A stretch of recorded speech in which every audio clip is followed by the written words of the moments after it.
సార్వత్రిక ఎన్నికల కోసం నోటిఫికేషన్ రిలీజ్ అయ్యి సార్వత్రిక ఎన్నికలు దగ్గర పడుతున్నటువంటి నేపథ్యంలో ఆంధ్రప్రదేశ్లో రాజకీయ సమీకరణాలు అయితే శరవేగంగా మారుతూ ఉన్నాయి. విజయనగరం జిల్లా రాజకీయం అయితే మరింత హాట్గా మారుతూ ఉంది. ఎన్నికలు దగ్గర పడుతున్నటువంటి నేపథ్యంలో విజయనగరం జిల్లాలో ఉన్నటువంటి అన్ని అసెంబ్లీ నియోజకవర్గాల్లో కూడా ఇరు పార్టీలకు సంబంధించినటువంటి అభ్యర్థులు వారు ప్రచారంలో బిజీగా గడుపుతూ ఉన్నారు. సో మనం విజయనగరం అనగానే అందరికీ గుర్తొచ్చేది చీపురుపల్లి అనగానే అందరికీ గుర్తొచ్చేది బొత్స సత్యనారాయణ గారు. బొత్స సత్యనారాయణ గారికి ఎన్నికలు దగ్గర పడుతున్నటువంటి నేపథ్యంలో షాకుల మీద షాకులు తగులుతూ ఉన్నాయి, వర్ష షాకులు తగులుతూ ఉన్నాయి. చీపురుపల్లి అసెంబ్లీ నియోజకవర్గం నుంచి కొంతమంది వైసీపీ నాయకులు అంటే ద్వితీయ స్థాయి నాయకులు అలాగే కార్యకర్తలు కూడా వైసీపీని వీడి టీడీపీ తీర్థం పుచ్చుకునేందుకు చాలామంది సిద్ధమవుతున్నటువంటి నేపథ్యంలో అసలు బొత్స సత్యనారాయణ గారిలో ఓటమి భయం మొదలైంది అంటూ కూడా కొన్ని వార్తలు ఇప్పుడు సోషల్ మీడియా వేదికగా చక్కర్లు కొడుతూ ఉన్నాయి. బొత్స సత్యనారాయణ గారి మీద వచ్చినటువంటి రీసెంట్ వార్త ఒకటి మనం ఎనాలిసిస్ చేసుకునేటువంటి ప్రయత్నం అయితే చేద్దాం. తెలుగుదేశం పార్టీలో చేరిన వారికి కండువాలు వేసి ఆహ్వానిస్తున్న కిమిడి కళా వెంకట్రావు. సో చీపురుపల్లి అసెంబ్లీ నియోజకవర్గం నుంచి అంటే కూటమి అభ్యర్థిగా కిమిడి కళా వెంకట్రావు గారు అక్కడ బరిలో దిగిపోతున్నటువంటి నేపథ్యంలో చీపురుపల్లి వైసీపీ నుంచి బొత్స సత్యనారాయణ గారు మళ్ళీ ఆయన పోటీలో నిలవబోతున్నారు. సో ఇక్కడ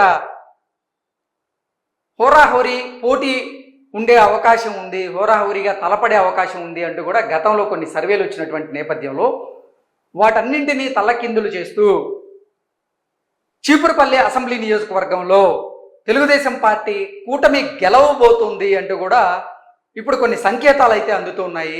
అందులో భాగంగానే కొన్ని వందల మంది వైఎస్ఆర్సీపీ కార్యకర్తలు వైసీపీని వీడి ఇప్పుడు సైకిల్ సవారీ చేసేందుకు సిద్ధమయ్యారు.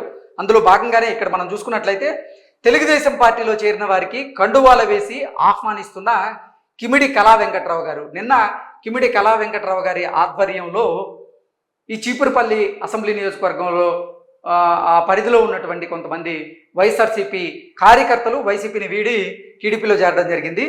ఏ ప్రాంతాల నుంచి ఎంతమంది అసలు టీడీపీ గూటికి చేరారు అనేది మనం ఒకసారి కనుక చూసేటువంటి ప్రయత్నం చేస్తే వైకాపా కీలక నేత మంత్రి బొత్స సత్యనారాయణ ప్రాతినిధ్యం వహిస్తున్నటువంటి విజయనగరం జిల్లా చీపురుపల్లిలో ఆయనకు వరుసగా ఎదురు దెబ్బలు తగులుతున్నాయి. మొరకముడిదం మండలంలో ఆ పార్టీ ప్రధాన నేతలు ఒక్కొక్కరిగా తెలుగుదేశం పార్టీలో చేరుతున్నారు. సో మొరకముడిదం మండలంలో వైసీపీకి చెందినటువంటి కొంతమంది నాయకులతో పాటుగా కార్యకర్తలు కూడా ఒక్కొక్కరుగా తెలుగుదేశం పార్టీలో చేరుతున్నారు.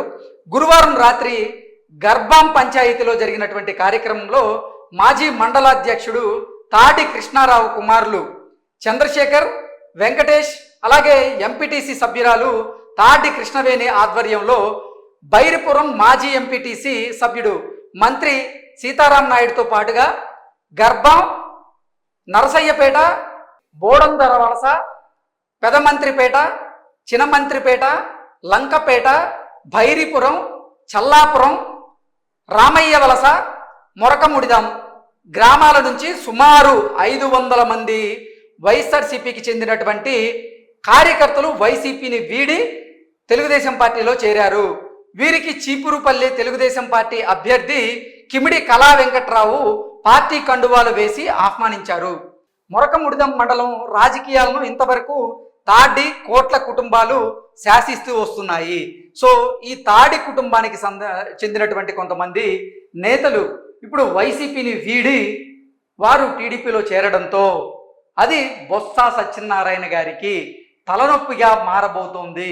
రానున్న ఎన్నికల్లో ఆయనకి అది మైనస్గా మారే అవకాశం ఉంది అంటూ కూడా కొంతమంది రాజకీయ విశ్లేషకులు అయితే వారిదైన శైలిలో విశ్లేషణ అందిస్తూ ఉన్నారు. నెక్స్ట్ ఇక్కడ ఎంపీపీ అంటే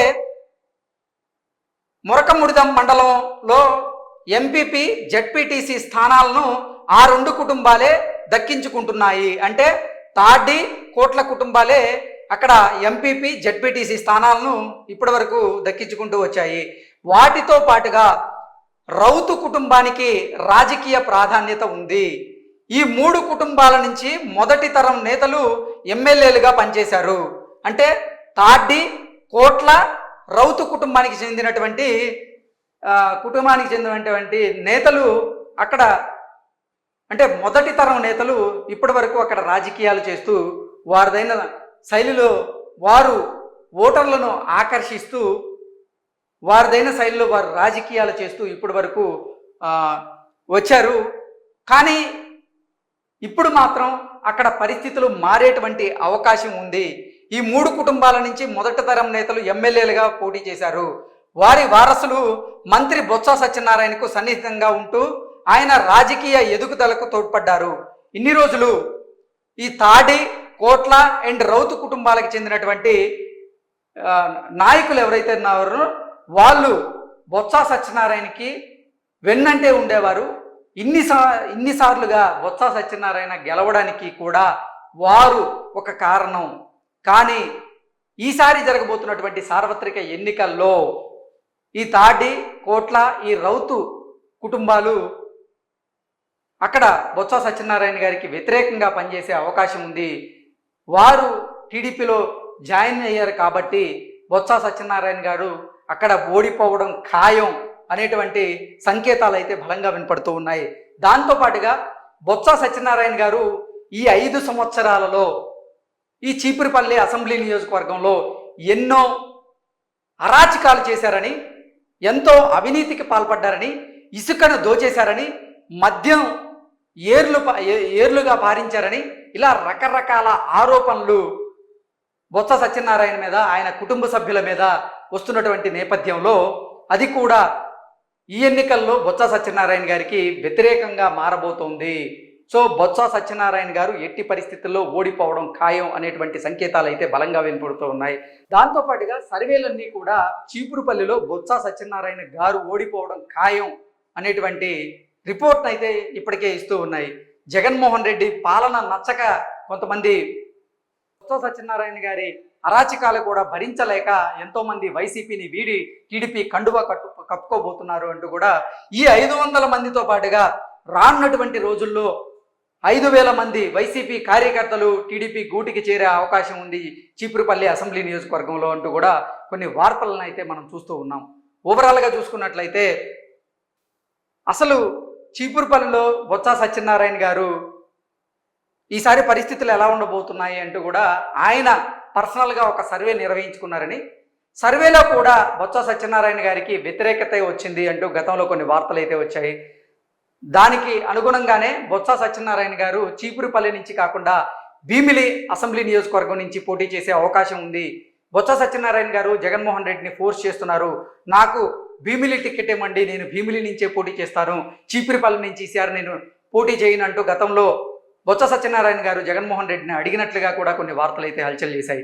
ఎందుకంటే విశాఖ ఎంపీ అభ్యర్థిగా బొత్స ఝాన్సీ గారు ఇప్పుడు బరిలోకి దిగబోతున్నటువంటి నేపథ్యంలో వైసీపీ నుంచి నాకు భీమిలి అసెంబ్లీ సీట్ ఇవ్వండి, నేను నా భార్యను గెలిపించుకుంటూ భీమిలిలో నేను కంటెస్ట్ చేస్తానంటూ కూడా ఆయన పలుమార్లు జగన్మోహన్ రెడ్డి దగ్గర ఆ ప్రస్తావన తీసుకొచ్చినట్లుగా, జగన్మోహన్ రెడ్డి గారు ససేమిరా అన్నట్లుగా కొన్ని వార్తలు వచ్చినటువంటి నేపథ్యంలో తప్పని పరిస్థితుల్లో బొత్స సత్యనారాయణ గారు చీపురుపల్లి అసెంబ్లీ నియోజకవర్గం నుంచి పోటీ చేస్తున్నారన్నట్లుగా కూడా కొన్ని వార్తలు అయితే వచ్చాయి. ఏది ఏమైనప్పటికీ 2024లో జరగబోతున్నటువంటి సార్వత్రిక ఎన్నికల్లో మాత్రం బొత్స సత్యనారాయణ గారు చీపురుపల్లి అసెంబ్లీ నియోజకవర్గంలో ఓడిపోవడం ఖాయం అనేటువంటి సర్వేలు అయితే బయటికి వస్తూ ఉన్నాయి.